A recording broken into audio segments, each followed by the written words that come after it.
Hi everyone, today in this video we will learn how to increase the text scaling of the Windows PC without changing the display scale settings of Windows computer.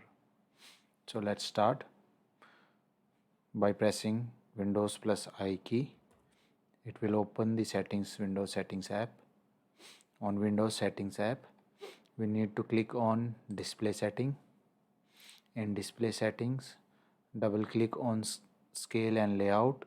In scale, on scale, find text size, click on it. Here you will find a scroll bar. On clicking on it, you can increase or decrease the text size on your Windows 11 PC. You can set the scale size as per your requirement. That's all for this video. Hope you like it. Share it and subscribe. Press the bell icon to get the latest notifications directly to your inbox. Comment below if you want to add some value to this video. Thanks for watching. See you in the next video.